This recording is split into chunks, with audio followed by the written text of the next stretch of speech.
You think that what you need to make this a good day is the freedom from problems to do what you want, but it's not. What we need today is a binding vow, a commitment to the good.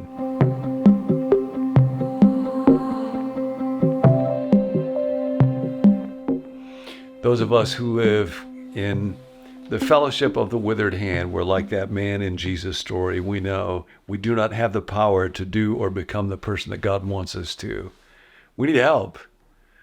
And a help that is often disregarded in our day, but it's understood by wise people to be very powerful, is the making of a vow, the making of a binding commitment. And then we do that with each other in the fellowship of the withered hand, so we help each other live up to that. We're going to look at that today by looking at the life of a man named Samson. Eleanor Stump writes about him in her wonderful book, Wandering in Darkness. And Samson was an enormously gifted person. The beginning of his story is very interesting. This is in the book of Judges, and I'll come back to that context in just a few moments. There was a man named Manoah from the clan of the Danites who had a wife that was childless. And an angel of the Lord appeared to her and said, "You are barren and childless, but you're going to become pregnant and give birth to a son. Now see to it that you drink no wine or other fermented drink, and that you do not eat anything unclean. You will become pregnant and have a son whose head is never to be touched by a razor, because the boy is to be a Nazarite, dedicated to God from the womb." We don't know a lot about the whole Nazarite background thing, but it is to be a life that is particularly dedicated to God. And then he's going to have a purpose. He will take the lead in delivering Israel from the hands of the Philistines. And that child will be Samson. And this is in the book of Judges. Israel's continual oppression at the hands of the Philistines is a huge problem. So the woman goes to her husband. Now, it's very interesting. And she tells him about this message. And she tells him again about the vows that are to be taken. Drink no wine or other fermented drink. Don't eat anything unclean. The boy will be a Nazarite, devoted to God. And then Manoah goes to God and says, "Pardon your servant, Lord. I beg you to let the man of God you sent to us come again. Teach us how to bring up the boy who is to be born." And that's a really good prayer. God, as a parent, I don't have the wisdom. Would you give me the wisdom? And God hears him. And God sends his angel. And Manoah says, "What is to be the rule that governs the boy's life and work?" And the angel of the Lord answered, "Your wife must do everything that I have told her." And then those vows are repeated. Now, in the Bible, when something's really important, they didn't have italics. They didn't have underlining. They had repetition. And so it is not coincidental. It's key here that 3 times this idea of making a vow, promising what are kind of small things, not to drink, not to have haircut, not to eat something unclean, will be a reminder of a commitment to a great thing. Your life is to be dedicated to God, this life. And so, we would understand that the parents would take this very seriously. The woman gave birth to a boy and called him Samson. He grew, and the Lord blessed him. And the Spirit of the Lord began to stir in him. So you might think, well, this is just going to be a wonderful life. But once he grows up, this is what we hear. Samson went down to Timnah and saw there a young Philistine woman and mother. "I have seen a Philistine woman in Timnah." He said to his father and mother, "I've seen a Philistine woman in Timnah. Now get her for me as my wife."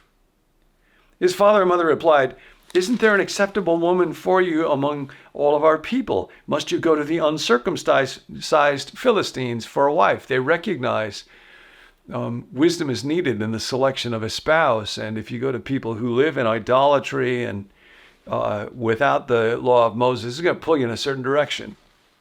But Samson said to his father, "Get her for me. She's the right one for me." There's no politeness in this, no seeking for wisdom. The phrase that Samson uses, and it's going to be a common one, is, "She is right in my eyes." Now, eyes is going to be a big theme in the book of Judges. He says about this woman later on, "She's the one that's right in my eyes." And so they get her for her, but the wedding's a train wreck. Come back to that. So he doesn't end up with her. In chapter 16, he goes to Gaza, where he sees a prostitute. Again, it looks good to me. And so he is with her. That leads to a problem. And then later on, as you may know, he sees Delilah and he is smitten with her. He lives as a captive to what looks good to him in the moment. And this is a theme in the whole book of Judges. The end of the book of Judges is that each person did what is right in their own eyes. And this is not a positive statement of freedom. This is what human beings tend to do in the default mode. In fact, there's actually a cycle in the book of Judges and a cycle in the life of Samson. Samson is in the grip of what in our day we would call impulse control disorder. In fact, I'm not making this up. There was an article in the Journal of the American Medical Association by a psychiatrist that argues that Samson fits 6 of the 7 behavioral criteria for antisocial disorder and goes through them all in the text. I was talking to my friend Dr. Rick, a psychologist, about this problem and asked, what are your thoughts about impulse control disorder? He said, oh, that's not good. So there you have professional opinion. Impulse control disorder is a problem because it reduces us to the level of a collection of appetites. I was on the phone not long ago with Jerry Sitzer, great New Testament scholar. He's going to be part of this particular series. I'm going to talk to him. He's written one of the most remarkable books about suffering that I have ever read. But I was talking to him, and all of a sudden I heard my wife's voice, Cooper, who is a puppy. Now, a puppy is just a walking impulse control disorder, and Cooper had done a bad thing.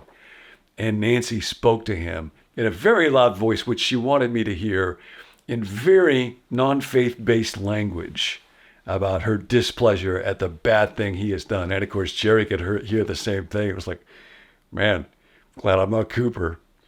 God's intent for us is that we be something more than just a walking impulse control disorder.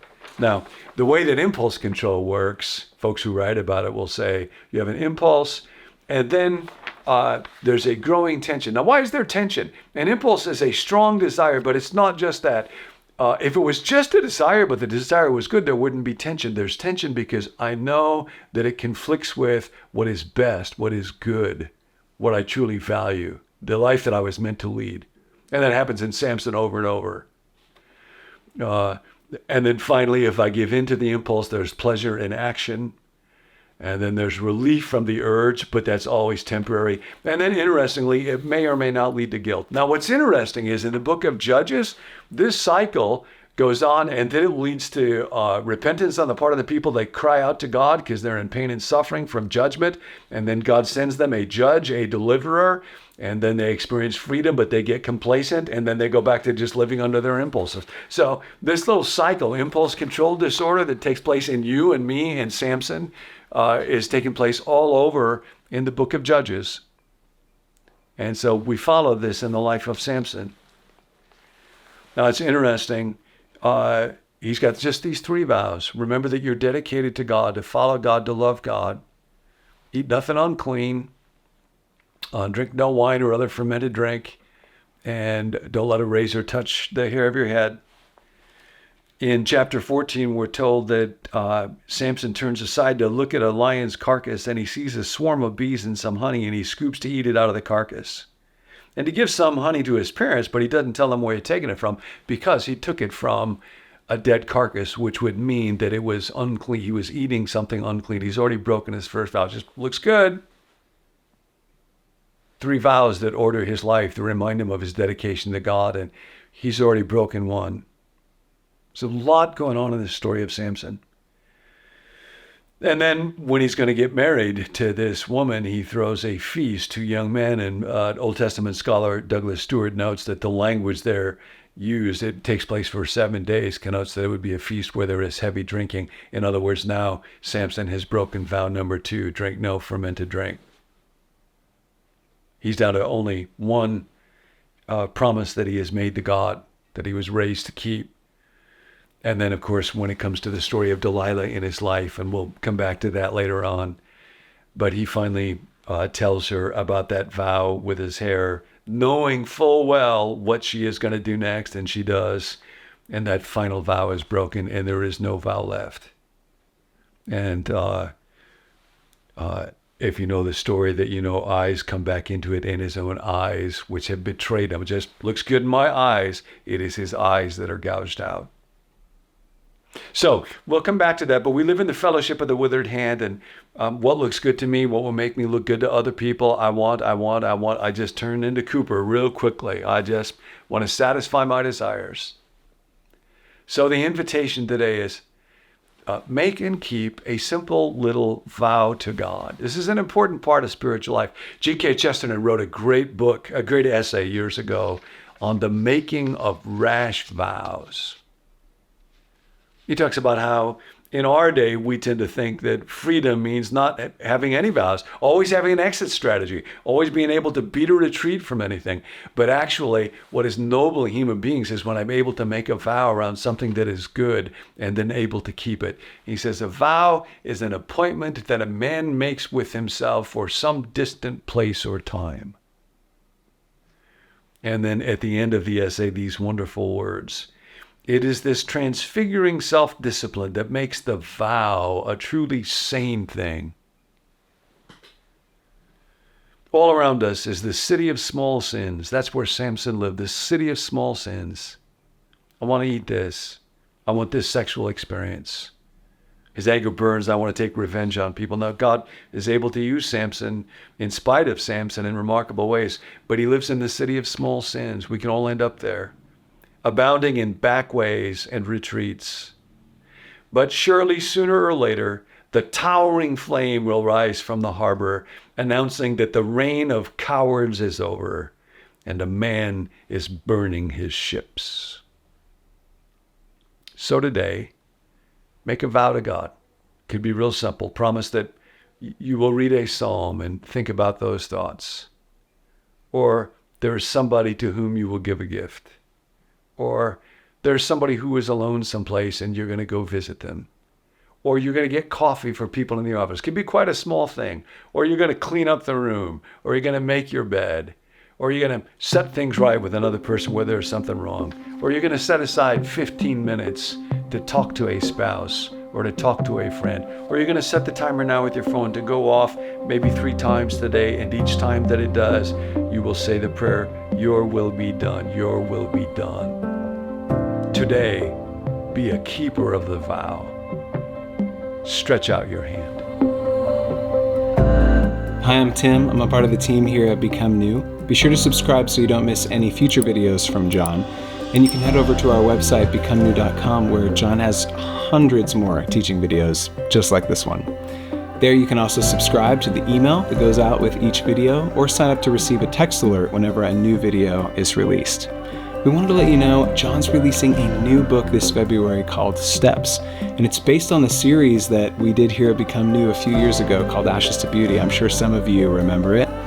But you can pre-order that book, Steps, at Amazon right now, or find out more information about the book at our website, becomenew.com/steps.